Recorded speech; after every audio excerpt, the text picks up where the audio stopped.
ਵਾਹਿਗੁਰੂ ਜੀ ਕਾ ਖਾਲਸਾ ਵਾਹਿਗੁਰੂ ਜੀ ਕੀ ਫਤਿਹ। ਸਾਧ ਸੰਗਤ ਜੀਓ, ਅੱਜ ਆਪਾਂ ਗੁਰੂ ਕਿਰਪਾ ਸਦਕਾ ਸ੍ਰੀ ਗੁਰੂ ਨਾਨਕ ਦੇਵ ਮਹਾਰਾਜ ਜੀ ਦੀ ਉਚਾਰੀ ਹੋਈ ਬਾਣੀ,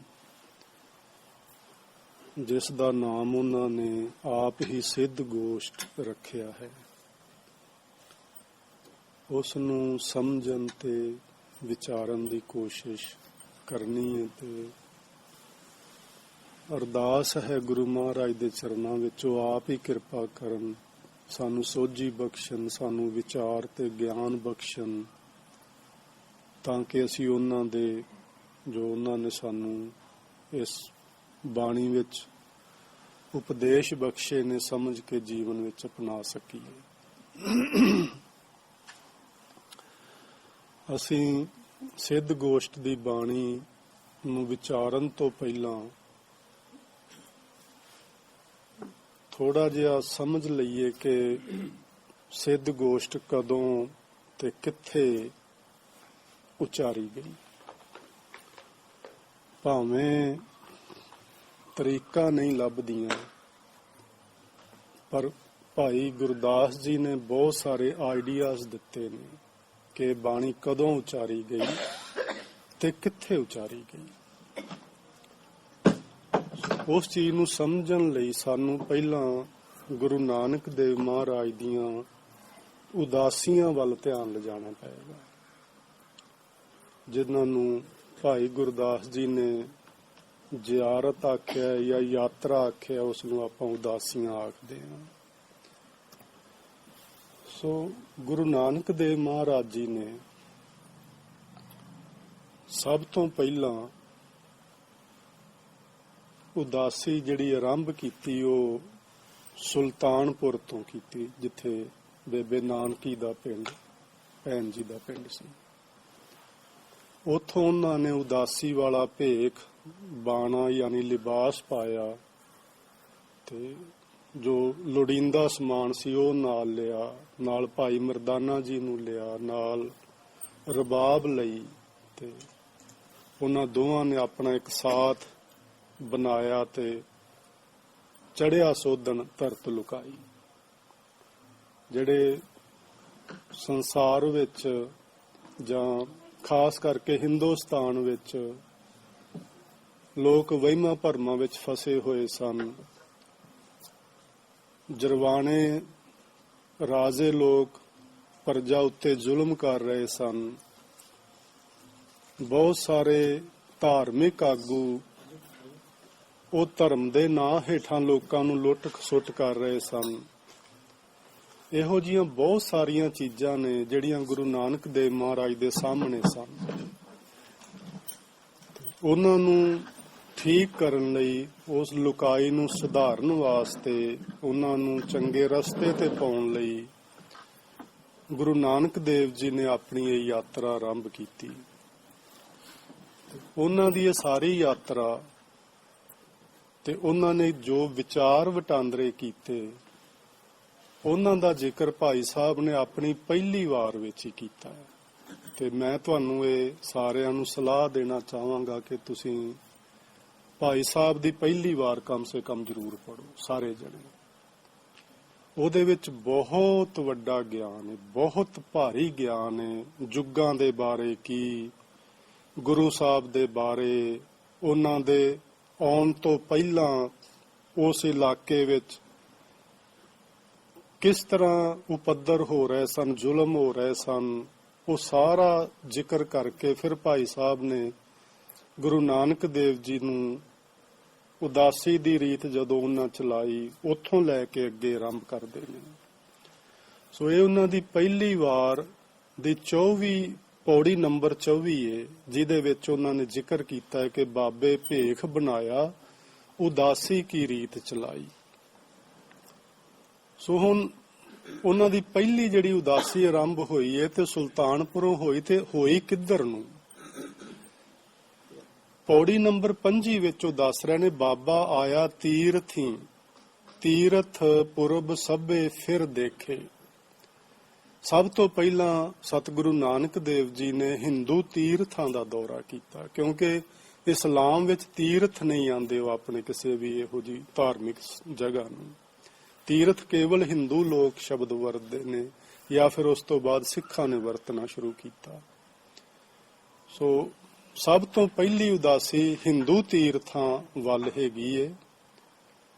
ਤੇ ਗੁਰੂ ਨਾਨਕ ਦੇਵ ਜੀ ਇਸ ਤਰ੍ਹਾਂ ਪੂਰਬ ਵਿੱਚ ਜਿੱਥੇ ਜਿੱਥੇ ਵੀ ਹਿੰਦੂ ਵੀਰਾਂ ਦੇ ਤੀਰਥ ਸਥਾਨ ਸਨ ਉਹਨਾਂ ਤੇ ਗਏ ਤੇ ਉਹਨਾਂ ਨੂੰ ਫਿਰ ਕੇ ਵੇਖਿਆ।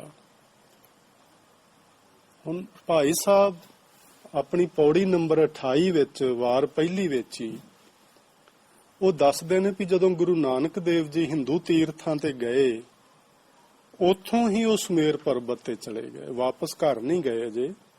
ਪਹਿਲੀ ਉਦਾਸੀ ਵਿੱਚ ਹੀ ਉਹ ਸੁਮੇਰ ਪਰਬਤ ਤੇ ਚਲੇ ਗਏ। ਬਾਬੇ ਡਿੱਠੀ ਪਿਰਥਮੀ ਨਵੇਂ ਖੰਡ ਜਿੱਥੇ ਤੱਕ ਆਹੀ, ਜਿੱਥੋਂ ਤੱਕ ਗੁਰੂ ਨਾਨਕ ਦੇਵ ਜੀ ਜਾ ਸਕੇ ਉੱਥੋਂ ਤੱਕ ਉਹ ਗਏ। ਫਿਰ ਜਾ ਚੜੇ ਸੁਮੇਰ ਪਰ ਸਿੱਧ ਮੰਡਲੀ ਦ੍ਰਿਸ਼ਟੀ ਆਈ। ਇੱਥੋਂ ਸਿੱਧਾਂ ਨਾਲ ਉਹਨਾਂ ਦੀ ਗੱਲਬਾਤ ਸ਼ੁਰੂ ਹੋਣੀ ਹੈ, ਕਿਉਂਕਿ ਅਸੀਂ ਸਿੱਧ ਗੋਸ਼ਟ ਸਮਝਣ ਲਈ ਜਾ ਰਹੇ ਹਾਂ। ਤੇ ਸਿੱਧਾਂ ਨਾਲ ਜਿਹੜੀ ਗੱਲਬਾਤ ਹੋਈ, ਕਿਵੇਂ ਹੋਈ, ਕਿੱਥੇ ਹੋਈ, ਕਿੰਨੀਆਂ ਥਾਵਾਂ ਤੇ ਹੋਈ, ਭਾਈ ਸਾਹਿਬ ਨੇ ਉਹਦਾ ਤਕਰੀਬਨ ਸਾਰਾ ਹੀ ਹਵਾਲਾ ਦਿੱਤਾ ਹੋਇਆ। ਸਿਰਫ ਥੋੜੀ ਖੋਜ ਕਰਨ ਦੀ ਹੀ ਜ਼ਰੂਰਤ ਹੈ। ਹੁਣ ਪਹਿਲੀ ਉਦਾਸੀ 'ਚ ਉਹਨਾਂ ਦੱਸ ਦਿੱਤਾ ਭਾਈ ਸਾਹਿਬ ਨੇ ਕਿ ਸਤਿਗੁਰੂ ਨਾਨਕ ਦੇਵ ਜੀ ਨੇ ਜਿੱਥੋਂ ਤੱਕ ਉਹ ਹਿੰਦੂ ਤੀਰਥਾਂ ਤੇ ਇਧਰ ਬਨਾਰਸ ਵਾਲੇ ਪਾਸੇ ਨੂੰ ਜਾ ਸਕੇ ਗਏ, ਉਸ ਤੋਂ ਸਾਰਾ ਘੁੰਮਾ ਕੇ ਫਿਰ ਉਹ ਜਾ ਚੜੇ ਸੁਮੇਰ ਪਰ। ਸੁਮੇਰ ਪਰਬਤ ਤੇ ਚਲੇ ਗਏ, ਕਿਉਂਕਿ ਉਹਨਾਂ ਨੂੰ ਦੱਸ ਪਾਈ ਗਈ ਕਿ ਇੱਥੇ ਸਿੱਧ ਲੋਕ ਰਹਿੰਦੇ ਨੇ ਜਿਹੜੇ ਘਰ ਬਾਹਰ ਛੱਡ ਕੇ, ਪਰਿਵਾਰਾਂ ਨੂੰ ਛੱਡ ਕੇ, ਸਮਾਜ ਨੂੰ ਛੱਡ ਕੇ ਇੱਥੇ ਉਹ ਆਪਣੀ ਭਗਤੀ ਕਰਨ, ਜਾਂ ਜੋ ਵੀ ਉਹਨਾਂ ਦਾ ਆਪਣਾ ਮਨੋਰਥ ਸੀ ਅੱਗੇ ਸਿੱਧਾਂ ਨੇ ਦੱਸਿਆ ਹੋਇਆ ਇਸ ਬਾਣੀ ਵਿੱਚ। ਤੇ ਗੁਰੂ ਨਾਨਕ ਸਾਹਿਬ ਨੇ ਸਪਸ਼ਟ ਕੀਤਾ ਹੋਇਆ ਹੈ ਕਿ ਜਿਹੜਾ ਤੁਹਾਡਾ ਮਨੋਰਥ ਬੜਾ ਵਧੀਆ ਹੈ, ਪਰ ਉੱਥੋਂ ਤੱਕ ਪਹੁੰਚ ਕਰਨ ਦਾ ਤਰੀਕਾ ਸ਼ਾਇਦ ਤੁਹਾਡਾ ਠੀਕ ਨਹੀਂ। ਇਹੋ ਜਿਹੀਆਂ ਵਿਚਾਰਾਂ ਉਸ ਬਾਣੀ ਵਿੱਚ ਬਹੁਤ ਆਉਣਗੀਆਂ। ਸੋ ਸੁਮੇਰ ਤੇ ਚਲੇ ਗਏ, ਉੱਥੇ ਉਹਨਾਂ ਨੂੰ ਸਿੱਧ ਮੰਡਲੀ ਮਿਲੀ। ਤੇ ਹੁਣ ਅਸੀਂ ਵੇਖਣਾ ਹੈ ਗੁਰੂ ਨਾਨਕ ਦੇਵ ਮਹਾਰਾਜ ਦਾ ਬੋਲਣ ਦਾ ਲਹਿਜਾ, ਗੱਲਬਾਤ ਕਰਨ ਦਾ ਤਰੀਕਾ ਕਿੰਨਾ ਵਧੀਆ ਹੈ। 84 ਸਿੱਧ ਗੋਰਖਾਦ ਦਾ ਮਤਲਬ ਗੋਰਖ ਆਦ, ਗੋਰਖ ਤੇ ਹੋਰ ਉਹੋ ਜਿਹੇ ਲੋਕ ਸਿੱਧ ਮਨ ਅੰਦਰ ਗਣਤੀ ਵਰਤਾਈ। ਉਹਨਾਂ ਨੇ ਵੇਖਿਆ ਗੁਰੂ ਨਾਨਕ ਦੇਵ ਸਾਹਿਬ ਜੀ ਨੂੰ। ਸਿੱਧ ਪੁੱਛਣ ਸੁਣ ਬਾਲਿਆ। ਉਹਨਾਂ ਦੇ ਸਾਹਮਣੇ ਗੁਰੂ ਜੀ ਛੋਟੀ ਉਮਰ ਦੇ ਨੇ, 25-30 ਵਰਿਆਂ ਦੇ। ਉਹ ਬਜ਼ੁਰਗ ਨੇ, ਵੱਡੀਆਂ ਵੱਡੀਆਂ ਉਹਨਾਂ ਦੇ ਦਾੜੇ ਨੇ ਤੇ ਵੱਡੀਆਂ ਵੱਡੀਆਂ ਉਮਰਾਂ ਨੇ ਤੇ ਲੰਮੀਆਂ ਲੰਮੀਆਂ ਜਟਾਂ ਵਧਾਈਆਂ ਹੋਈਆਂ ਨੇ। ਸਿੱਧ ਪੁੱਛਣ ਸੁਣ ਬਾਲਿਆ, ਕੌਣ ਸ਼ਕਤ ਤੋਹੇ ਇੱਥੇ ਲਿਆਈ। ਵੀ ਐ ਬਾਲਕ, ਤੂੰ ਸਾਨੂੰ ਇਹ ਦੱਸ ਵੀ ਤੈਨੂੰ ਕਿਹੜੀ ਸ਼ਕਤੀ ਇੱਥੇ ਸਾਡੇ ਕੋਲ ਸੁਮੇਰ ਪਰਬਤ ਤੇ ਲੈ ਆਈਏ। ਇੱਥੇ ਆਉਣਾ ਤੇ ਬੜਾ ਕਠਿਨ ਹੈ, ਬੜਾ ਮੁਸ਼ਕਿਲ ਹੈ। ਗੁਰੂ ਨਾਨਕ ਸਾਹਿਬ ਨੇ ਆਖਿਆ, ਹਉ ਜਪਿਆ ਪਰਮੇਸ਼ਰੋ ਭਾਉ ਭਗਤ ਸੰਗ ਤਾੜੀ ਲਾਈ। ਮੇਰੇ ਕੋਲ ਹੋਰ ਕੋਈ ਸ਼ਕਤੀ ਨਹੀਂ, ਮੈਂ ਸਿਰਫ ਰੱਬ ਦਾ ਨਾਮ ਪਿਆਰ ਨਾਲ ਜਪਦਾ। ਤੇ ਆਪਾਂ ਸਿੱਖਿਆ ਲੈਣੀ ਹੈ, ਕਿਉਂਕਿ ਜੇ ਅਸੀਂ ਬਾਣੀ ਪੜ੍ਹਨੀ ਹੈ, ਵਿਚਾਰਾਂ ਕਰਨੀਆਂ ਨੇ, ਤੇ ਸਿੱਖਿਆ ਲੈਣ ਲਈ ਪੜ੍ਹਨੀ ਤੇ ਵਿਚਾਰਨੀ ਹੈ। ਸਾਡਾ ਹੋਰ ਕੋਈ ਮਨੋਰਥ ਨਾ ਇੱਥੇ ਪੈਸੇ ਕਮਾਉਣਾ, ਨਾ ਇੱਥੇ ਸ਼ੋਹਰਤ ਖੱਟਣਾ, ਨਾ ਇੱਥੇ ਆਪਣੇ ਗਿਆਨ ਦੀ ਪ੍ਰਦਰਸ਼ਨੀ ਕਰਨਾ, ਕੁਝ ਨਹੀਂ ਹੈਗਾ। ਸਿੱਖਿਆ ਲੈਣਾ ਸਾਡਾ ਮਨੋਰਥ ਹੈ। ਗੁਰੂ ਸਾਹਿਬ ਨੇ ਆਖਿਆ, ਮੈਂ ਰੱਬ ਦਾ ਨਾਮ ਪਿਆਰ ਨਾਲ ਜਪਦਾ, ਬਸ ਇਹੋ ਹੀ ਮੇਰੇ ਕੋਲ ਇੱਕੋ ਇੱਕ ਸ਼ਕਤੀ, ਹੋਰ ਕੋਈ ਸ਼ਕਤੀ ਨਹੀਂ ਮੇਰੇ ਕੋਲ। ਉਹਦੇ ਆਸਰੇ ਮੈਂ ਇੱਥੇ ਤੁਹਾਡੇ ਕੋਲ ਪਹੁੰਚਿਆ। ਫਿਰ ਉਹ ਕਹਿੰਦੇ ਨੇ, ਆਖਣ ਸਿੱਧ ਸੁਣ ਬਾਲਿਆ, ਆਪਣਾ ਨਾਮ ਤੁਮ ਦੇਹੋ ਬਤਾਈ। ਵੀ ਬੱਚੇ, ਤੂੰ ਇੰਨਾ ਪਿਆਰ ਦੀ ਗੱਲ ਕਰਦਾ ਕਿ ਰੱਬ ਦੇ ਨਾਲ ਮੈਂ ਪਿਆਰ ਨਾਲ ਆਪਣੀ ਸੁਰਤ ਨੂੰ ਜੋੜਿਆ ਹੋਇਆ ਹੈ, ਤੇਰਾ ਨਾਂ ਕੀ ਹੈ? ਬਾਬਾ ਆਖੇ ਨਾਥ ਜੀ। ਵੇਖੋ, ਉਹ ਕਹਿੰਦੇ ਨੇ ਬਾਲਿਆ, ਜਿਵੇਂ ਛੋਟਾ ਬੱਚਾ, ਹੇ ਬੱਚੇ, ਹੇ ਬਾਲਿਆ, ਹੇ ਬਾਲਕਾ, ਸਾਨੂੰ ਆਪਣਾ ਨਾਂ ਦੱਸ। ਪਰ ਗੁਰੂ ਜੀ ਕਹਿੰਦੇ ਨੇ ਨਾਥ ਜੀ, ਉਹਨਾਂ ਨੂੰ ਜੀ ਆਖ ਕੇ ਬੁਲਾ ਰਹੇ ਨੇ। ਉਹ ਬਾਲਿਆ ਕਹਿ ਰਹੇ ਨੇ, ਉਹ ਜੀ ਆਖ ਰਹੇ ਨੇ। ਸੋ ਇਹ ਵੀ ਅਸੀਂ ਸਿੱਖਣਾ ਹੈ ਕਿ ਸਾਨੂੰ ਹਰ ਇੱਕ ਨਾਲ ਬੋਲਣ ਲਈ ਬੜੀ ਸੋਹਣੀ ਤਾਲੀਮ ਚਾਹੀਦੀ ਹੈ, ਬੜੇ ਪਿਆਰ ਨਾਲ, ਨਿਮਰਤਾ ਨਾਲ। ਕੁਝ ਮਾੜਾ ਵੀ ਕਹਿਣਾ ਹੋਵੇ ਤਾਂ ਵੀ ਸ਼ਬਦ ਚੰਗੇ ਪਾ ਲਈਏ ਉਹਦੇ ਵਿੱਚ, ਤਾਂ ਕਿ ਅਗਲੇ ਦਾ ਕਮ ਸੇ ਕਮ ਥੋੜਾ ਬਹੁਤਾ ਦਿਲ ਤੇ ਦੁੱਖ ਨੂੰ ਘੱਟ ਹੋ ਸਕੇ। ਬਾਬਾ ਆਖੇ ਨਾਥ ਜੀ ਨਾਨਕ ਨਾਮ ਜਪੇ ਗਤ ਪਾਈ। ਮੇਰਾ ਨਾਮ ਨਾਨਕ ਹੈ ਤੇ ਮੈਂ ਉੱਚੀ ਅਵਸਥਾ ਨੂੰ ਪ੍ਰਾਪਤ ਕੀਤਾ ਨਾਮ ਜਪ ਕੇ। ਸੋ ਇਹ ਹੁਣ ਸਿੱਧਾਂ ਦੇ ਨਾਲ ਉਹਨਾਂ ਦੀ ਗੱਲਬਾਤ ਭਾਈ ਸਾਹਿਬ ਦੇ ਦੱਸਣ ਮੁਤਾਬਕ ਸੁਮੇਰ ਤੇ ਸ਼ੁਰੂ ਹੋ ਗਈ। ਸੋ ਆਪਾਂ ਧਿਆਨ ਰੱਖਣਾ ਕਿ ਕਿੱਥੇ ਬਾਣੀ ਉਚਾਰੀ ਗਈ। ਪਹਿਲੀ ਗੱਲ ਸੁਮੇਰ ਤੇ ਉਹਨਾਂ ਦੇ ਨਾਲ ਗੱਲਬਾਤ ਸ਼ੁਰੂ ਹੋਈ। ਫਿਰ ਪੁੱਛਣ ਸਿੱਧ ਨਾਨਕਾ ਮਾਤ ਲੋਕ ਵਿੱਚ ਕਿਆ ਵਰਤਾਰਾ। ਅਗਲੀ ਪੌੜੀ ਵਿੱਚ ਹੁਣ ਗੱਲਬਾਤ ਸ਼ੁਰੂ ਹੋ ਗਈ ਹੈ। ਸਿੱਧ ਪੁੱਛਦੇ ਨੇ ਨਾਨਕਾ, ਵੇਖੋ ਬੱਚੇ ਵਾਂਗੂ ਅਜੇ ਵੀ ਬੁਲਾ ਰਹੇ ਨੇ। ਬਾਬੇ ਕਹਿਆ ਨਾਥ ਜੀ ਸੱਚ ਚੰਦਰਮਾ ਕੂੜ ਅੰਧਾਰਾ। ਮਾਤ ਲੋਕ ਵਿੱਚ ਸੱਚ ਦਾ ਚੰਦਰਮਾ ਡੁੱਬ ਗਿਆ ਤੇ ਕੂੜ ਦੀ ਕਾਲੀ ਬੋਲੀ ਰਾਤ ਮੱਸਿਆ ਦੀ ਪਈ ਹੋਈ ਏ। ਤੁਸੀਂ ਭੱਜ ਕੇ ਪਰਬਤਾਂ ਤੇ ਆ ਗਏ ਹੋ। ਜਿਨ੍ਹਾਂ ਨੇ ਉਹਨਾਂ ਲੋਕਾਂ ਨੂੰ ਕੋਈ ਸਮਝਾਉਣਾ ਸੀ, ਕੋਈ ਸਿੱਖਿਆ ਦੇਣੀ ਸੀ, ਉਹ ਪਰਬਤੀ ਆ ਚੜੇ ਨੇ। ਉਹ ਲੋਕ ਜਿਹੜੇ ਗ੍ਰਸਤੀ ਨੇ ਵਿਚਾਰੇ, ਉਹ ਜ਼ੁਲਮ ਦਾ ਸ਼ਿਕਾਰ ਹੋ ਰਹੇ ਨੇ, ਹਨਾ। ਉਹਨਾਂ ਨੇ ਪੁੱਛਿਆ ਵੀ ਧਰਤੀ ਤੇ ਥੱਲੇ ਸੁਮੇਰ ਪਰਬਤ ਤੋਂ ਹੇਠਾਂ ਜਿੱਥੇ ਲੋਕ ਵੱਸਦੇ ਨੇ ਉੱਥੇ ਕਿਹੋ ਜਿਹਾ ਵਰਤਾਰਾ ਵਰਤਦਾ ਪਿਆ। ਤੇ ਗੁਰੂ ਜੀ ਨੇ ਆਖਿਆ ਬਾਬੇ ਕਹਿਆ ਨਾਥ ਜੀ ਸੱਚ ਚੰਦਰਮਾ ਕੂੜ ਅੰਧਾਰਾ। ਫਿਰ ਗੁਰੂ ਜੀ ਨੇ ਆਖਿਆ ਸਿੱਧ ਛੱਪ ਬੈਠੇ ਪਰਬਤੀ ਕੌਣ ਜਗਤ ਕੋ ਪਾਰ ਉਤਾਰਾ। ਤੁਹਾਡੇ ਵਰਗੇ ਸਿੱਧ ਦਾ ਮਤਲਬ ਹੁੰਦਾ ਪੁੱਜੇ ਹੋਏ ਯੋਗੀ, ਪੁੱਗੇ ਹੋਏ, ਪਰਿਪੂਰਨ, ਐਨ ਆਪਣੇ ਮਕਸਦ ਨੂੰ ਜਿਨ੍ਹਾਂ ਨੇ ਹਾਸਲ ਕਰ ਲਿਆ ਹੋਇਆ। ਵੀ ਤੁਹਾਡੇ ਵਰਗੇ ਜਿਹੜੇ ਜ਼ਿੰਦਗੀ ਦੇ ਵਿੱਚ ਕਾਮਯਾਬ ਹੋਏ ਨੇ ਪੁਰਸ਼, ਉਹ ਤੇ ਪਰਬਤਾਂ ਤੇ ਆ ਕੇ ਚੜ ਕੇ ਬਹਿ ਗਏ ਨੇ। ਦੱਸੋ ਉਹਨਾਂ ਲੋਕਾਂ ਦਾ ਕੀ ਬਣੇਗਾ, ਉਹਨਾਂ ਨੂੰ ਸੰਸਾਰ ਤੋਂ ਕੌਣ ਪਾਰ ਕਰੇਗਾ।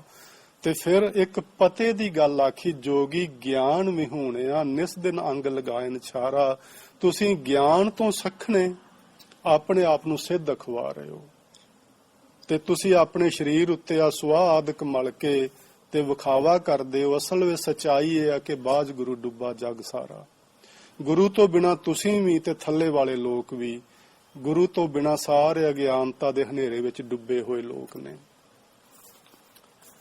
ਇਹ ਬਚਨ ਗੁਰੂ ਜੀ ਦੇ ਸੁਣ ਕੇ ਸਿੱਧ ਸੋਚਦੇ ਨੇ ਕਿ ਇਹ ਬੱਚਾ ਬੜਾ ਚੰਗਾ ਹੈ, ਇਹਦੀ ਵਿਚਾਰਧਾਰਾ ਬੜੀ ਨਵੀਂ ਤੇ ਨਰੋਈ ਹੈ।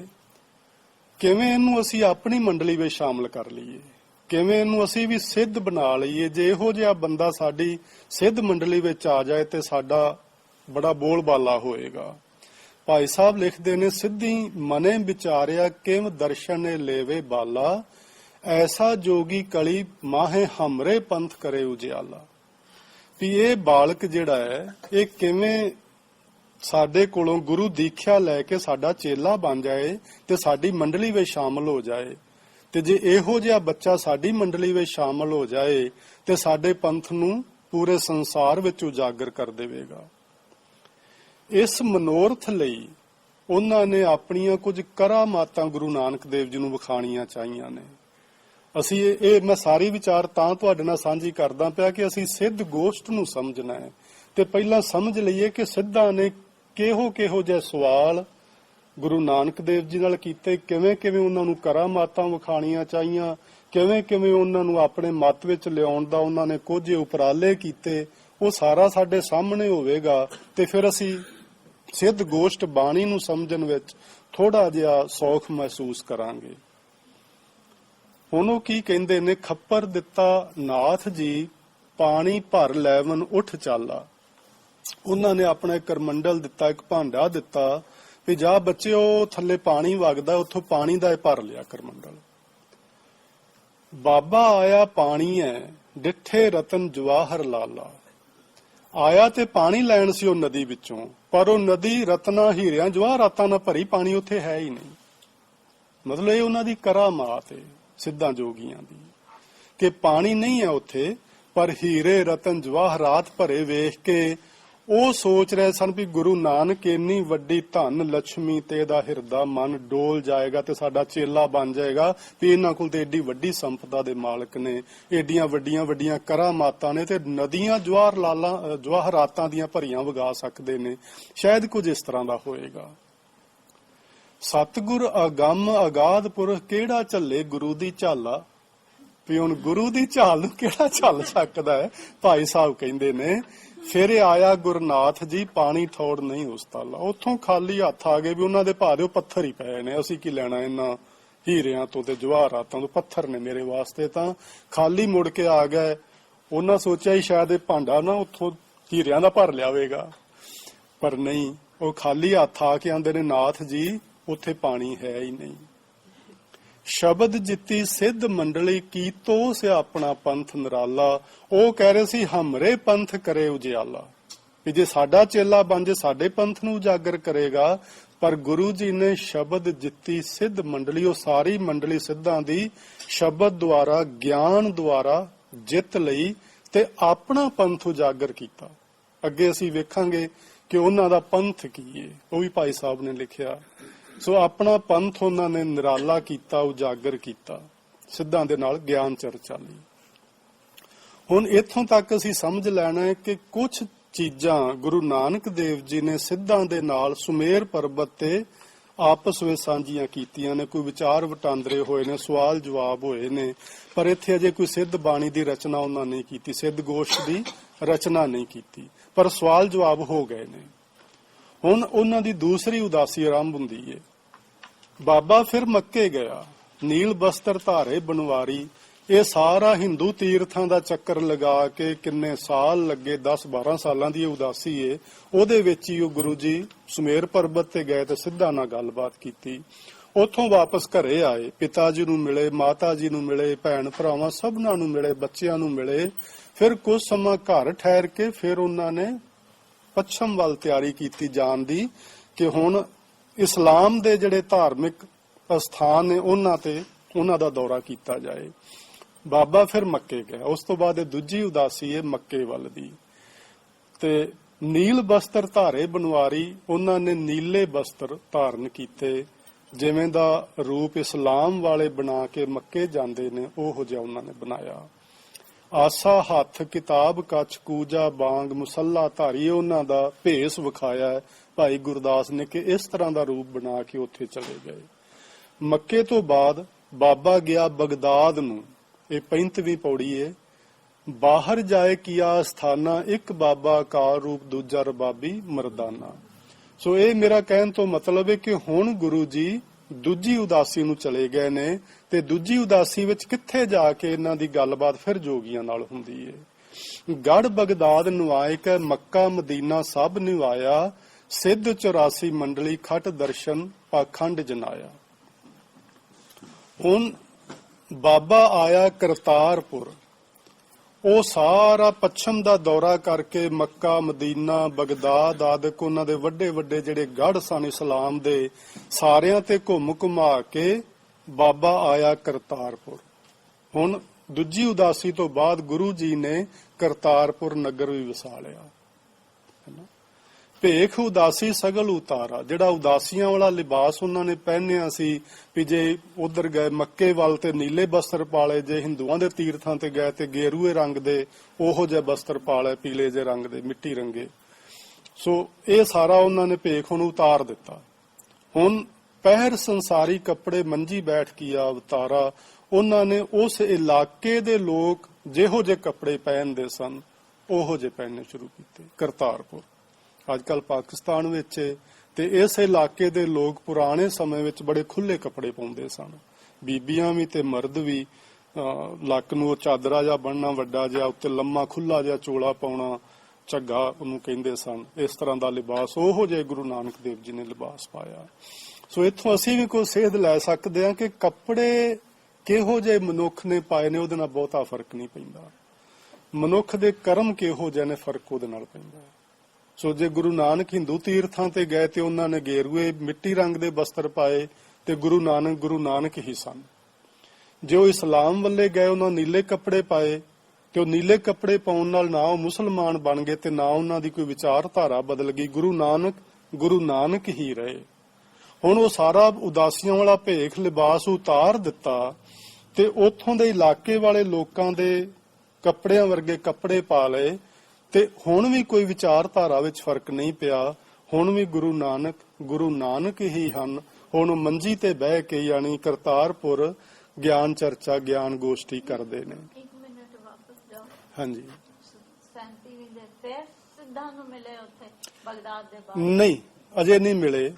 ਉਹ ਇੱਥੋਂ ਤੱਕ ਸਿਰਫ ਭਾਈ ਸਾਹਿਬ ਨੇ ਦੱਸਿਆ ਕਿ ਗੜ ਬਗਦਾਦ ਨੂੰ ਆਏ ਕਿ ਮੱਕਾ ਮਦੀਨਾ ਸਭ ਨਿਵਾਇਆ, ਸਿੱਧ 84 ਮੰਡਲੀ ਖੱਟ ਦਰਸ਼ਨ ਪਾਖੰਡ ਜਨਾਇਆ। ਉਹਨਾਂ ਨੇ ਯਾਨੀ ਸਾਰੇ ਹਿੰਦੂ ਤੀਰਥਾਂ ਤੇ ਸਿੱਧ ਮੰਡਲੀਆਂ ਨਾਲ ਗਿਆਨ ਚਰਚਾ ਕੀਤੀ। ਬਗਦਾਦ ਦੇ ਵੱਡੇ ਵੱਡੇ ਜਿਹੜੇ ਉਹ ਮੁਸਲਮਾਨ ਪੀਰ ਫਕੀਰ ਸਨ, ਮੱਕੇ ਮਦੀਨੇ ਦੇ ਸਨ, ਸਾਰੇ ਹੀ ਗੁਰੂ ਨਾਨਕ ਦੇਵ ਜੀ ਦੀ ਵਿਚਾਰਧਾਰਾ ਦੇ ਅੱਗੇ ਆਪਣਾ ਸਿਰ ਝੁਕਾ ਦਿੱਤਾ ਉਹਨਾਂ ਨੇ ਕਿ ਇਹ ਪੁਰਸ਼ ਬਹੁਤ ਵੱਡਾ ਤੇ ਮਹਾਨ ਹੈ, ਇਹਦੀ ਵਿਚਾਰਧਾਰਾ ਬੜੀ ਨਵੀਂ ਤੇ ਨਰੋਈ ਹੈ। ਸੋ ਇੱਥੋਂ ਤੱਕ ਇਹਦਾ ਮਤਲਬ ਇਹ ਆ। ਹੁਣ ਕਰਤਾਰਪੁਰ ਆਏ ਨੇ ਤੇ ਫਿਰ ਉਹਨਾਂ ਨੇ ਅਗਲਾ ਕੰਮ ਸ਼ੁਰੂ ਕੀਤਾ। ਹੁਣ ਜਿਹੜੀ ਦੂਜੀ ਗਿਆਨ ਚਰਚਾ ਹੈ ਨਾ ਸਿੱਧ ਗੋਸ਼ਟੀ, ਉਹ ਹੈਗੀ ਹੈ ਮੇਲਾ ਸੁਣ ਸ਼ਿਵ ਰਾਤ ਦਾ ਬਾਬਾ ਅਚਲ ਬਟਾਲੇ ਆਈ। ਹੁਣ ਬਾਬਾ ਕਰਤਾਰਪੁਰ ਵਸਾਉਣ ਤੋਂ ਬਾਅਦ ਦੂਜੀ ਉਦਾਸੀ ਤੋਂ ਵੀ ਬਾਅਦ ਸ਼ਿਵਰਾਤਰੀ ਦਾ ਮੇਲਾ ਹੈ ਅਚਲ ਬਟਾਲੇ। ਅਚਲ ਸਿੱਧਾਂ ਦਾ ਸਥਾਨ ਹੈ, ਬਟਾਲਾ ਪਿੰਡ ਦਾ ਨਾਂ ਸੀ ਤੇ ਉਹਨੂੰ ਹੁਣ ਅਚਲ ਬਟਾਲਾ ਆਖਦੇ ਨੇ। ਉੱਥੇ ਸ਼ਿਵਰਾਤਰੀ ਦਾ ਮੇਲਾ ਜਿਹੜਾ ਕਿ ਮਾਰਚ ਦੇ ਮਹੀਨੇ ਵਿੱਚ ਤਕਰੀਬਨ ਆਉਂਦਾ ਹੈ, ਉਸ ਮੇਲੇ ਤੇ ਸਿੱਧ ਜੋਗੀ ਸਾਰੇ ਇਕੱਠੇ ਹੁੰਦੇ ਸਨ ਤੇ ਲੋਕੀ ਉਹਨਾਂ ਦੀ ਬੜੀ ਮਾਨਤਾ ਕਰਦੇ ਸਨ। ਉਹਨਾਂ ਨੂੰ ਬਸਤਰ ਆਦਿਕ ਦੇਣੇ, ਲੰਗਰ ਲਾਉਣੇ, ਉਹਨਾਂ ਨੂੰ ਜੋ ਲੋੜੀਂਦੀਆਂ ਚੀਜ਼ਾਂ ਦੇਣੀਆਂ। ਉਹਨਾਂ ਨੇ ਇਸ ਮੇਲੇ ਤੋਂ ਫਿਰ ਆਪਣਾ ਸਮੇਰ ਤੇ ਚਲੇ ਜਾਣਾ ਜਾਂ ਆਪਣੀਆਂ ਥਾਵਾਂ ਤੇ ਉਹਨਾਂ ਚਲੇ ਜਾਣਾ। ਸੋ ਗੁਰੂ ਨਾਨਕ ਦੇਵ ਜੀ ਦੂਸਰੀ ਉਦਾਸੀ ਤੋਂ ਬਾਅਦ ਅਚਲ ਬਟਾਲੇ ਆਏ। ਦਰਸ਼ਨ ਵੇਖਣ ਕਾਰਨ ਸਗਲੀ ਉਲਟ ਪਈ ਲੋਕਾਈ। ਉਦੋਂ ਤੱਕ ਗੁਰੂ ਨਾਨਕ ਦੇਵ ਜੀ ਇਸ ਪੂਰੇ ਇਲਾਕੇ ਵਿੱਚ ਹਿੰਦੂ ਤੀਰਥਾਂ ਦੇ ਪੂਰਬ ਵੱਲ ਤੇ ਇਸਲਾਮ ਦੇ ਧਰਮ ਮੰਦਰਾਂ ਵਿੱਚ ਪੱਛਮ ਵੱਲ ਆਪਣੇ ਦੋ ਵੱਡੇ ਵੱਡੇ ਦੌਰੇ, ਪ੍ਰਚਾਰਕ ਦੌਰੇ ਕਰ ਚੁੱਕੇ ਸਨ ਤੇ ਉਹ ਬੜੇ ਲੋਕਾਂ ਵਿੱਚ ਮਸ਼ਹੂਰ ਹੋ ਚੁੱਕੇ ਸਨ ਕਿ ਕੋਈ ਗੁਰੂ ਨਾਨਕ ਦੇਵ ਸੰਸਾਰ ਵਿੱਚ ਆਏ ਨੇ ਜਿਨ੍ਹਾਂ ਨੇ ਆਪਣਾ ਇੱਕ ਨਵਾਂ ਰਸਤਾ ਤੇ ਨਵੀਂ ਲੀਹ ਤੋਰੀ ਹੈ ਤੇ ਸਭਨਾਂ ਨੂੰ ਉਹ ਇੱਕ ਪਰਮਾਤਮਾ ਨਾਲ ਜੋੜ ਰਹੇ ਨੇ, ਵਹਿਮਾਂ ਭਰਮਾਂ ਚੋਂ ਕੱਢਦੇ ਨੇ।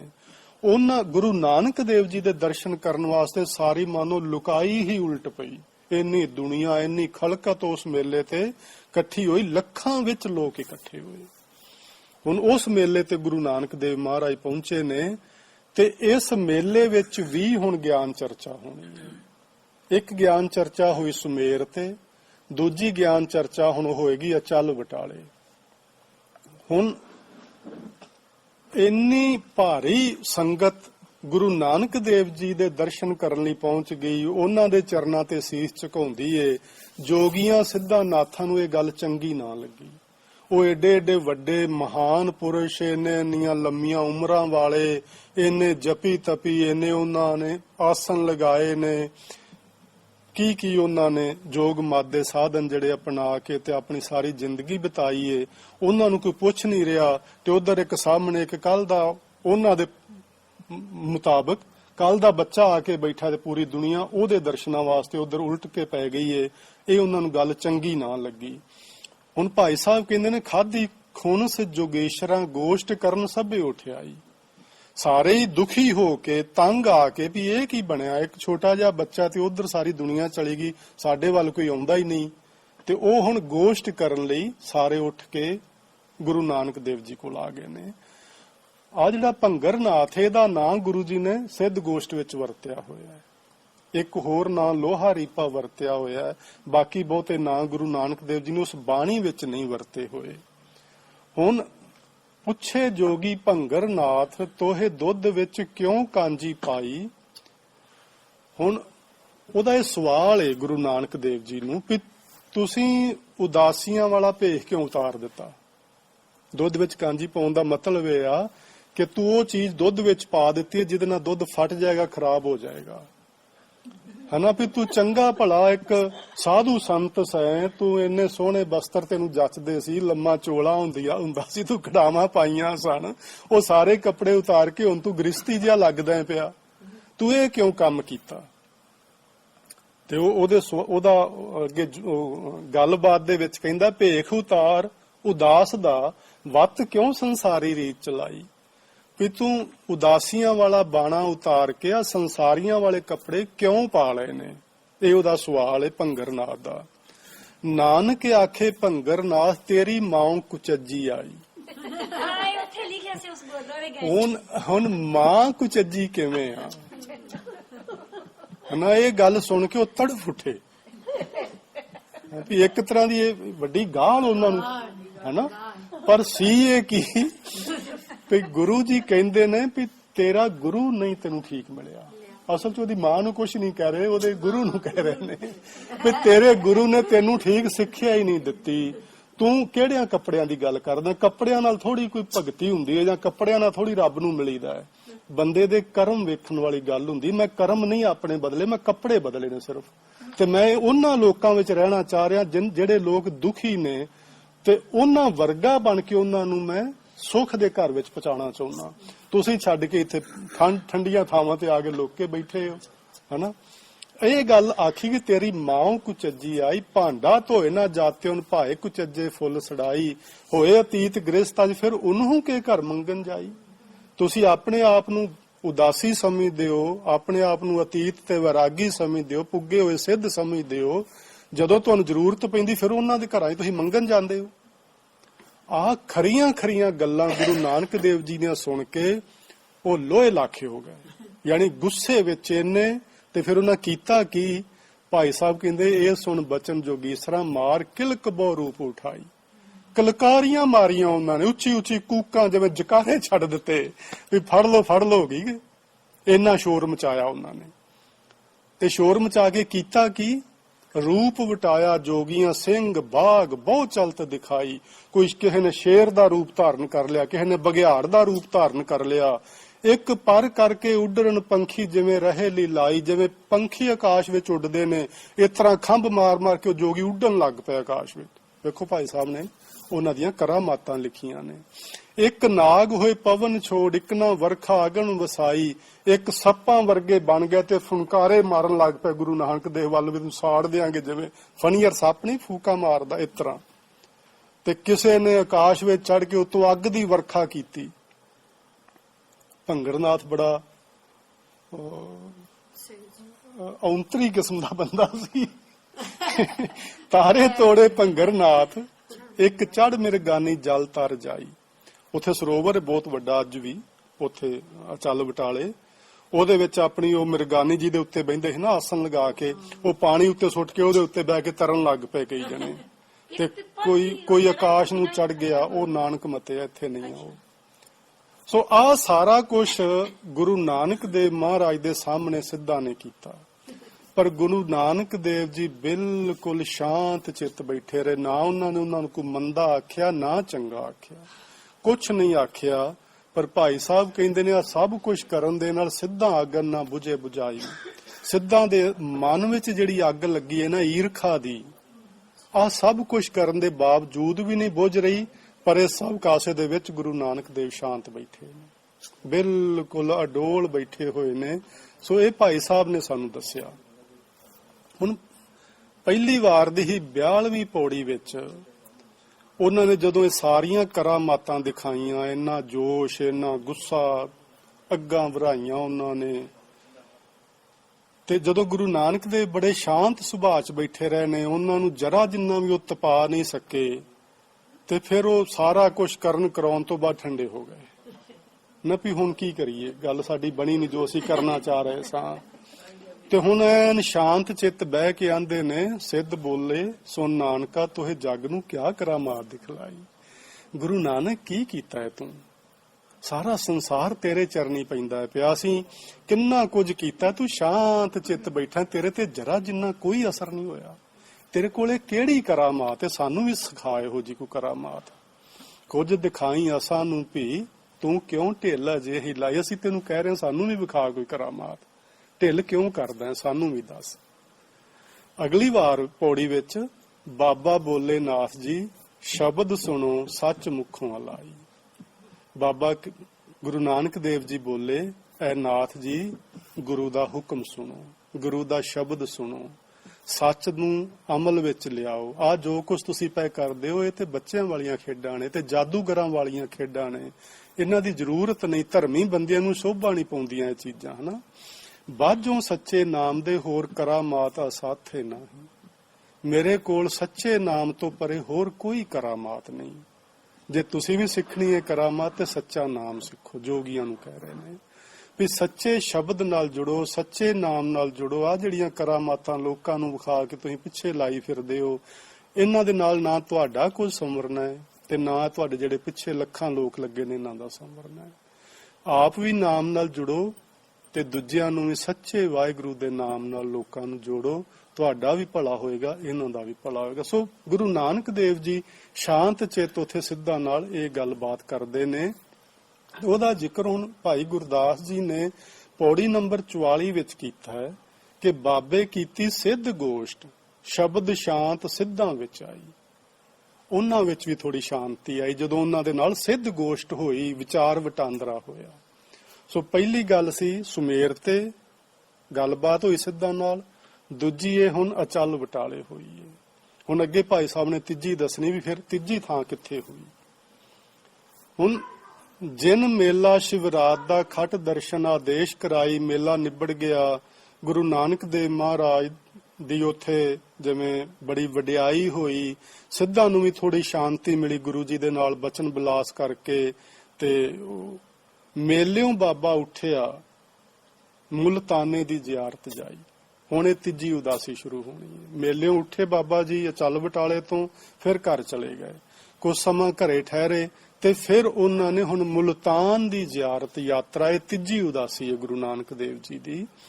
ਮੇਲਿਓਂ ਬਾਬਾ ਉੱਠਿਆ, ਮੁਲਤਾਨੇ ਦੀ ਜ਼ਿਆਰਤ ਜਾਈ, ਅੱਗੋਂ ਪੀਰ ਮੁਲਤਾਨ ਦੇ ਦੁੱਧ ਕਟੋਰਾ ਭਰ ਲੈ ਆਈ। ਹੁਣ ਉਹ ਮੁਲਤਾਨ ਚਲੇ ਗਏ ਤੇ ਮੁਲਤਾਨ ਵਾਲੇ ਜਿਹੜੇ ਪੀਰ ਨੇ ਉਹਨਾਂ ਸੁਣਿਆ ਤੇ ਹੋਇਆ ਸੀ ਗੁਰੂ ਨਾਨਕ ਦੇਵ ਜੀ ਦੇ ਬਾਰੇ, ਕਿਉਂਕਿ ਆ ਜਿੰਨਾ ਕੁਛ ਅਸੀਂ ਉੱਤੇ ਵੇਖਿਆ ਸਿੱਧਾਂ ਨਾਲ ਗਿਆਨ ਚਰਚਾ ਹੋਈ, ਇਹਦਾ ਤੇ ਬੜਾ ਧੂਮ ਮੱਚ ਗਈ ਸੀ ਉੱਥੇ, ਕਿਉਂਕਿ ਸਿੱਧ ਜਿਹੜੇ ਪੂਰੇ ਪੰਜਾਬ ਤੇ ਛਾਏ ਹੋਏ ਸਨ। ਤੇ ਪੰਜਾਬ ਇੰਨਾ ਕਿ ਨਹੀਂ ਜਿੰਨਾ ਹੋਣੇ, ਮੁਲਤਾਨ ਤੱਕ ਤੇ ਬੜੀ ਦੂਰ ਤੱਕ ਪੰਜਾਬ ਹੀ ਪੰਜਾਬ ਸੀ ਸਾਰਾ। ਸੋ ਉਹ ਸਾਰੇ ਪੰਜਾਬ ਵਿੱਚ, ਇੱਧਰ ਸਾਰੇ ਹਿੰਦੁਸਤਾਨ ਵਿੱਚ ਸਿੱਧਾਂ ਦੇ ਸੁਮੇਰ ਵਰਗਿਆਂ ਟਿਕਾਣਿਆਂ ਤੇ ਗੁਰੂ ਨਾਨਕ ਦੇਵ ਜੀ ਜਾ ਆਏ ਸਨ ਤੇ ਉਹਨਾਂ ਦੀ ਵਿਚਾਰਧਾਰਾ ਲੋਕਾਂ ਨੇ ਸੁਣ ਲਈ ਸੀ। ਤੇ ਇਸ ਗੱਲ ਦਾ ਮੁਲਤਾਨ ਦੇ ਪੀਰਾਂ ਨੂੰ ਵੀ ਪਤਾ ਸੀ। ਹੁਣ ਮੁਲਤਾਨ ਦੇ ਪੀਰ ਇੱਕ ਦੁੱਧ ਦਾ ਕਟੋਰਾ ਭਰ ਕੇ ਲੈ ਆਏ, ਜਿਹਦਾ ਮਤਲਬ ਇਹ ਸੀ ਕਿ ਕਟੋਰਾ ਬਿਲਕੁਲ ਉੱਤੋਂ ਤੱਕ ਭਰਿਆ ਹੋਇਆ ਹੈ ਕਿ ਆ ਜਿਹੜਾ ਮੁਲਤਾਨ ਹੈ ਤੇ ਪਹਿਲਾਂ ਹੀ ਇੱਥੇ ਬਹੁਤ ਪੀਰ ਨੇ, ਤੂੰ ਇੱਕ ਹੋਰ ਆ ਗਿਆ, ਕੋਈ ਇੱਥੇ ਜਗ੍ਹਾ ਨਹੀਂ ਖਾਲੀ। ਹੁਣ ਬਾਬੇ ਕੱਢ ਕਰ ਬਗਲ ਤੇ ਚੰਬੇਲੀ ਦੁੱਧ ਵਿੱਚ ਮਿਲਾਈ, ਉੱਤੇ ਚੰਬੇਲੀ ਦਾ ਫੁੱਲ ਰੱਖ ਦਿੱਤਾ ਇਸ ਤਰ੍ਹਾਂ ਵੀ ਮੈਂ ਇੱਥੇ ਕੋਈ ਤੁਹਾਡੇ ਕਿਸੇ ਵਿੱਚ ਚੀਜ਼ ਵਿੱਚ ਦਖਲ ਅੰਦਾਜ਼ੀ ਨਹੀਂ ਕਰਨ ਆਇਆ। ਅੱਗੇ ਸਿੱਧਾਂ ਨਾਲ ਗੱਲਬਾਤ ਚ ਉਹਨਾਂ ਨੇ ਦੱਸਣਾ ਕਿ ਮੇਰਾ ਮਤਲਬ ਕੀ ਹੈ ਭੇਖ ਧਾਰਨ ਦਾ, ਉਦਾਸੀਆਂ ਕਰਨ ਦਾ, ਘਰ ਘਰ ਜਾਣ ਦਾ। ਮੇਰਾ ਮਤਲਬ ਕੋਈ ਤੁਹਾਡੀਆਂ ਥਾਵਾਂ ਤੇ ਕਬਜ਼ੇ ਕਰਨਾ ਨਹੀਂ, ਮੈਂ ਇੱਥੇ ਕੋਈ ਸੰਤ ਬਣਨ ਨਹੀਂ ਆਇਆ, ਮੈਂ ਲੋਕਾਂ ਨੂੰ ਪਿੱਛੇ ਲਾਉਣ ਨਹੀਂ ਆਇਆ। ਉਹਨਾਂ ਨੇ ਇੱਕ ਚਮੇਲੀ ਦਾ ਫੁੱਲ ਉਹਦੇ ਉੱਤੇ ਰੱਖਿਆ ਵੀ ਤੁਸੀਂ ਆਪਣਾ ਕੌਲ ਭਰੀ ਰੱਖੋ, ਮੈਨੂੰ ਕੋਈ ਫਰਕ ਨਹੀਂ ਪੈਂਦਾ ਇਹਦੇ ਨਾਲ, ਮੈਂ ਇੱਥੇ ਇਸ ਤਰ੍ਹਾਂ ਰਵਾਂਗਾ ਜਿਵੇਂ ਇਸ ਦੁੱਧ ਦੇ ਉੱਤੇ ਚਮੇਲੀ ਦਾ ਫੁੱਲ ਹੈ, ਉਹਨੂੰ ਕੋਈ ਫਰਕ ਨਹੀਂ ਪੈਂਦਾ, ਨਾ ਦੁੱਧ ਨੂੰ ਚਮੇਲੀ ਦੇ ਰੱਖਣ ਨਾਲ ਤੇ ਨਾ ਚਮੇਲੀ ਨੂੰ ਦੁੱਧ ਵਿੱਚ ਜਾਣ ਨਾਲ। ਸੋ ਮੈਂ ਇਸ ਤਰ੍ਹਾਂ ਹਰ ਤਰ੍ਹਾਂ ਦੀ ਕਿਸੇ ਵੀ ਲਾਗ ਤੋਂ ਪਰੇ ਰਹਿ ਕੇ ਤੁਹਾਡੇ ਨਾਲ ਬਹਿ ਕੇ ਗੱਲਬਾਤ ਕਰਾਂਗਾ।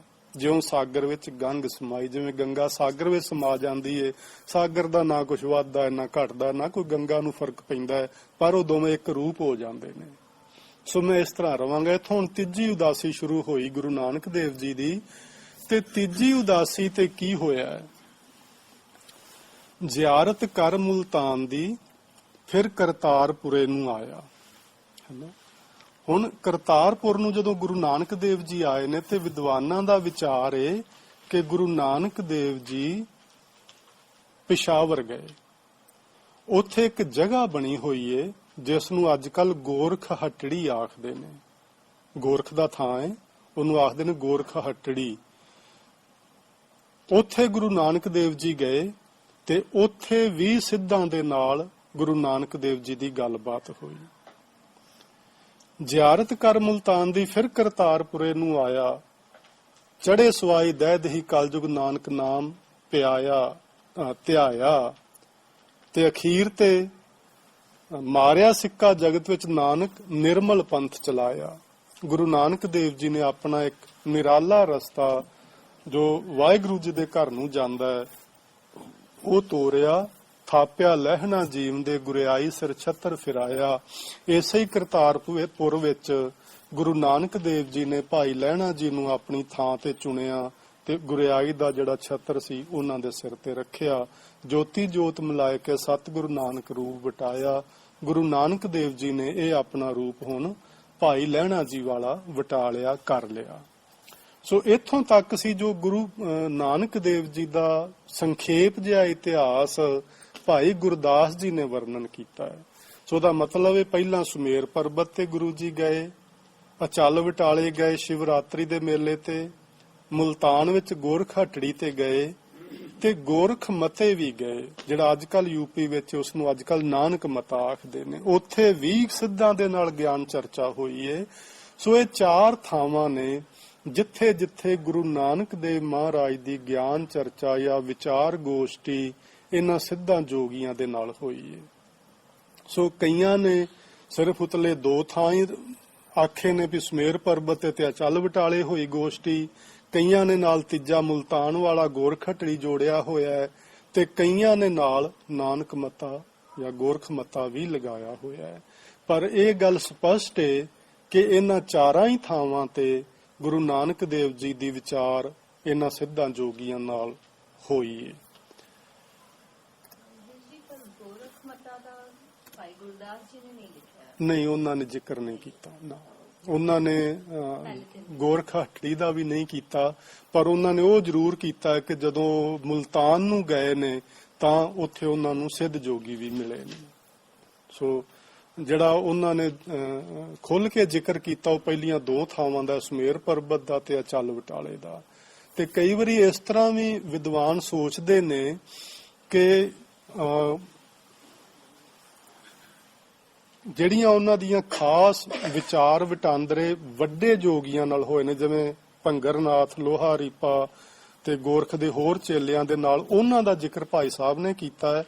ਜਿਹੜੀਆਂ ਉਹਨਾਂ ਦੀਆਂ ਥਾਵਾਂ ਤੇ ਮੁਲਤਾਨ ਆਦਿਕ ਜਾ ਕੇ ਉੱਥੇ ਵੱਡੇ ਉਹਨਾਂ ਦੇ ਮੁਖੀ ਆਗੂ ਨਹੀਂ ਸਨ ਹੈਗੇ ਤੇ ਉਹਨਾਂ ਦੇ ਛੋਟੇ ਚੇਲਿਆਂ ਦੇ ਨਾਲ ਗੱਲਬਾਤ ਹੋਈ, ਜਿਵੇਂ ਡੇਰੇ ਦਾ ਮਾਲਕ ਡੇਰੇ ਵਿੱਚ ਨਾ ਹੋਵੇ ਤੇ ਉੱਥੋਂ ਦੇ ਬਾਕੀ ਸੇਵਾਦਾਰਾਂ ਨਾਲ ਗੱਲਬਾਤ ਗੁਰੂ ਜੀ ਦੀ ਹੋਈ ਹੋਵੇ, ਉਹਦਾ ਜ਼ਿਕਰ ਭਾਈ ਸਾਹਿਬ ਨੇ ਸ਼ਾਇਦ ਨਹੀਂ ਕੀਤਾ। ਉਹਨਾਂ ਦਾ ਵਿਚਾਰ ਇਸ ਤਰ੍ਹਾਂ ਦਾ ਵੀ ਹੈਗਾ। ਸੋ ਇਹ 4 ਥਾਵਾਂ ਤੇ ਟਾਈਮ ਕੀ ਹੋ ਗਿਆ?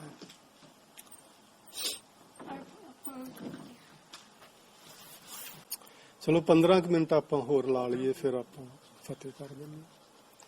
ਹੁਣ ਅਸੀਂ ਇਸ ਸਿੱਟੇ ਤੇ ਪਹੁੰਚ ਗਏ ਹਾਂ ਕਿ ਗੁਰੂ ਨਾਨਕ ਦੇਵ ਜੀ ਦੀ ਜਿਹੜੀ ਵਿਚਾਰ ਵਟਾਂਦਰਾ ਹੈ ਉਹ ਸਿੱਧਾ ਨਾਲ 2 ਤੋਂ ਲੈ ਕੇ 4 ਜਗ੍ਹਾ ਤੱਕ ਹੋਈ ਹੈ, ਪਰ ਉੱਥੇ ਕਿਤੇ ਵੀ ਗੁਰੂ ਨਾਨਕ ਦੇਵ ਜੀ ਨੇ ਬਹਿ ਕੇ ਬਾਣੀ ਨਹੀਂ ਲਿਖੀ।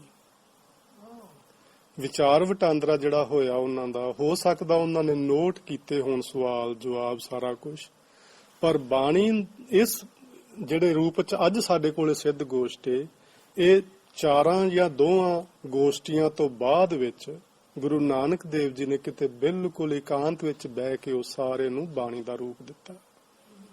ਜਿਹੜੇ ਸਵਾਲ ਨੇ ਉਹ ਵੀ ਗੁਰੂ ਨਾਨਕ ਦੇਵ ਜੀ ਨੇ ਆਪ ਲਿਖੇ ਨੇ, ਜੋ ਸਿੱਧ ਪੁੱਛਦੇ ਰਹੇ ਨੇ।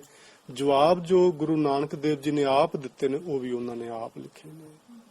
ਸੋ ਜਿਸ ਤਰ੍ਹਾਂ ਬਾਣੀ ਵਿੱਚ ਹੁਣ ਸਵਾਲ ਜਵਾਬ ਆਉਣਗੇ, ਸਿੱਧਾਂ ਦੇ ਸਵਾਲ ਜਵਾਬ ਉਹ ਹੀ ਨੇ, ਗੁਰੂ ਸਾਹਿਬ ਦੇ ਜਵਾਬ ਉਹ ਹੀ ਨੇ, ਪਰ ਸਿੱਧ ਇਸ ਤਰ੍ਹਾਂ ਨਹੀਂ ਸੀ ਬਾਣੀ ਵਿੱਚ ਪੁੱਛ ਰਹੇ। ਉਹ ਆਪਣੀ ਭਾਸ਼ਾ ਵਿੱਚ ਤੇ ਆਪਣੇ ਤੌਰ ਤਰੀਕੇ ਨਾਲ, ਜਿਵੇਂ ਅਸੀਂ ਵਾਰਤਾਲਾਪ ਗੱਲਬਾਤ ਕਰਦੇ ਹਾਂ, ਉਹ ਇਸ ਤਰ੍ਹਾਂ ਕਰ ਰਹੇ ਸਨ।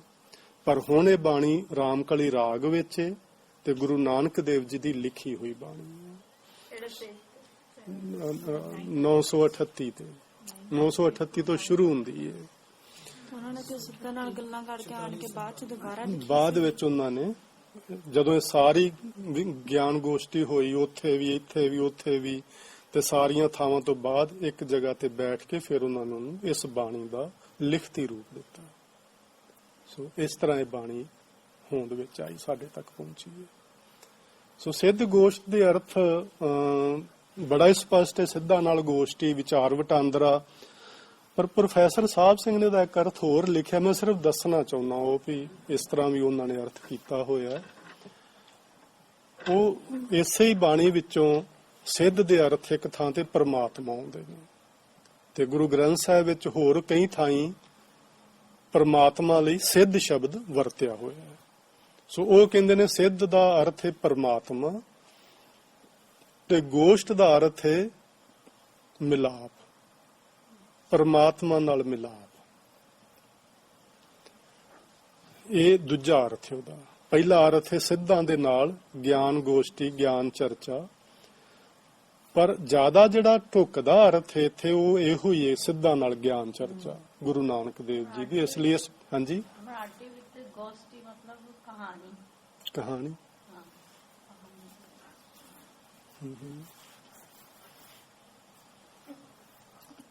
ਫਿਰ ਉਹਨਾਂ ਨੇ ਐਸਾ ਕਿਉਂ ਕਿਹਾ ਕਿ ਪਰਮਾਤਮਾ ਦੇ ਨਾਲ ਕਿਉਂਕਿ ਮਿਲਾਪ? ਮਤਲਬ ਆਈ ਥਿੰਕ ਉਹ ਜਿਸ ਤਰ੍ਹਾਂ ਡਿਸਕ੍ਰਾਈਬ ਕਰ ਰਹੇ ਹਨ ਗੁਰੂ ਨਾਨਕ ਦੇਵ ਜੀ, ਸਾਨੂੰ ਰਸਤਾ ਹੀ ਦੱਸਦੇ ਪੈਣ ਕਿ ਪ੍ਰਭੂ ਨਾਲ ਕਿਸ ਤਰ੍ਹਾਂ ਮਿਲਣਾ ਹੈ।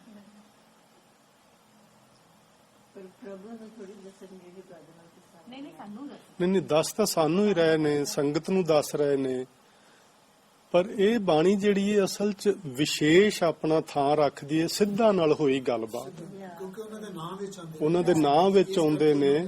ਹਾਂਜੀ, It's in the form of question answer. Question answer. ਹਾਂਜੀ, Like ਕਨਵਰਸੇਸ਼ਨ ਕਨਵਰਸੇਸ਼ਨ ਹੀ ਇਹਦੇ 'ਚ ਪੂਰੀ ਦੀ ਪੂਰੀ। ਸੋ ਇਸ ਤਰ੍ਹਾਂ ਜ਼ਿਆਦਾ ਚੰਗਾ ਇਹ ਹੀ ਲੱਗਦਾ ਹੈ ਨਾ ਕਿ ਸਿੱਧਾਂ ਨਾਲ ਗੁਰੂ ਜੀ ਦੀ ਗਿਆਨ ਚਰਚਾ। ਬਾਕੀ ਅਸੀਂ ਜੇ ਇਸ ਤਰ੍ਹਾਂ ਵੀ ਆਖਾਂਗੇ ਕਿ ਇਹਦੇ ਅਰਥ ਨੇ ਪਰਮਾਤਮਾ ਨਾਲ ਮਿਲਾਪ, ਉਹ ਵੀ ਠੀਕ ਹੈ, ਪਰ ਜ਼ਿਆਦਾਤਰ ਉਹ ਜ਼ਿਆਦਾ ਚੰਗਾ ਲੱਗਦਾ ਸਿੱਧਾਂ ਨਾਲ ਗਿਆਨ ਚਰਚਾ, ਗੁਰੂ ਨਾਨਕ ਦੇਵ ਜੀ ਦੀ ਸਿੱਧ ਗੋਸ਼ਟੀ। ਤੇ ਲਗਭਗ ਕਿੰਨਾ ਟਾਈਮ ਫਿਰ ਹੋ ਗਿਆ ਸੀ ਪਹਿਲੇ ਉਦਾਸੀ ਤੋਂ ਲੈ ਕੇ ਚੌਥੇ ਉਹਦੇ ਬਾਅਦ ਜਦੋਂ ਗੁਰੂ ਜੀ ਨੇ ਆਪਣੇ ਆਪ ਨੂੰ ਕਾਫੀ ਹੋਇਆ ਇਹਨੂੰ ਮੈਨੂੰ ਲੱਗਦਾ ਜਿਵੇਂ ਜਿਹੜੀ ਪਹਿਲੀ ਉਦਾਸੀ ਉਹਨਾਂ ਨੇ 30 ਸਾਲਾਂ ਦੇ ਲਗਭਗ ਸੀ ਗੁਰੂ ਜੀ ਦੀ ਉਮਰ ਜਦੋਂ ਉਹਨਾਂ ਸ਼ੁਰੂ ਕੀਤੀ ਏ, ਤੇ ਉਦੋਂ 70 ਸਾਲਾਂ ਦੀ ਉਮਰ ਸੀ ਜਦੋਂ ਗੁਰੂ ਨਾਨਕ ਦੇਵ ਜੀ ਨੇ ਆਪਣਾ ਜੋਤੀ ਜੋਤ ਸਮਾਏ ਨੇ ਕਰਤਾਰਪੁਰ ਵਿਖੇ। ਉੱਥੇ ਉਹ ਕੋਈ 14 ਕੁ ਸਾਲ 14 ਸਾਲ ਨਹੀਂ 18-20 ਸਾਲ ਕਰਤਾਰਪੁਰ ਰਹੇ ਨੇ, ਵਾਹੀ ਕੀਤੀ, ਲੰਗਰ ਚਲਾਇਆ, ਸਾਰੇ ਸਿਧਾਂਤ ਉੱਥੇ ਉਹਨਾਂ ਨੂੰ ਅਮਲੀ ਰੂਪ ਦਿੱਤਾ ਜਿਹੜੇ ਉਹਨਾਂ ਨੇ ਲੋਕਾਂ ਵਿੱਚ ਪ੍ਰਚਾਰੇ ਸਨ। ਜਿਹੜਾ ਨਹੀਂ ਪਾਕਿਸਤਾਨ ਵਿੱਚ ਕਰਤਾਰਪੁਰ, ਪਾਕਿਸਤਾਨ ਵਾਲੇ ਕਰਤਾਰਪੁਰ ਵਿੱਚ ਉੱਥੇ ਰਹਿ ਕੇ ਫਿਰ ਉੱਥੋਂ ਹੀ ਉੱਠ ਕੇ ਅਚਲ ਬਟਾਲੇ ਆਏ ਸਨ ਸਿੱਧਾਂ ਨਾਲ ਗਿਆਨ ਗੋਸ਼ਟੀ। ਉੱਥੋਂ ਹੀ ਵਾਪਸ ਫਿਰ ਮੁਲਤਾਨਪੁਰ ਗਏ ਨੇ, ਮੁਲਤਾਨ ਤੋਂ ਪਿਸ਼ਾਵਰ ਤੋਂ ਫਿਰ ਵਾਪਸ ਉੱਥੇ ਹੀ ਆਏ ਨੇ ਆਪਣੇ ਕਰਤਾਰਪੁਰ। ਤੇ ਕਰਤਾਰਪੁਰ ਇਹ ਬਾਣੀ ਉਹਨਾਂ ਨੇ ਹੋ ਸਕਦਾ ਹੈ ਲਿਖੀ ਹੋਵੇ, ਕਿਉਂਕਿ ਭਾਈ ਸਾਹਿਬ ਦੇ ਦੱਸਣ ਮੁਤਾਬਕ ਇਸ ਤਰ੍ਹਾਂ ਹੀ ਲੱਗ ਰਿਹਾ ਹੈ। maybe 45 years age from 50 plus. 50 plus 60s 50 plus 60. ਹਾਂਜੀ। ਸੋ ਇਹ ਗੁਰੂ ਸਾਹਿਬ ਨੇ ਆਪਣੇ ਜੀਵਨ ਦੇ ਅਖੀਰ ਵਿੱਚ ਜਦੋਂ ਮੁਲਤਾਨ ਵਾਲਿਆਂ ਨਾਲ ਵੀ ਗੱਲ ਹੋ ਗਈ ਤੇ ਸਾਰਿਆਂ ਨਾਲ ਹੋ ਗਈ, ਤੇ ਉਸ ਤੋਂ ਬਾਅਦ ਫਿਰ ਇਸ ਨੂੰ ਇਸ ਤਰ੍ਹਾਂ ਬਾਣੀ ਦਾ ਰੂਪ ਦਿੱਤਾ।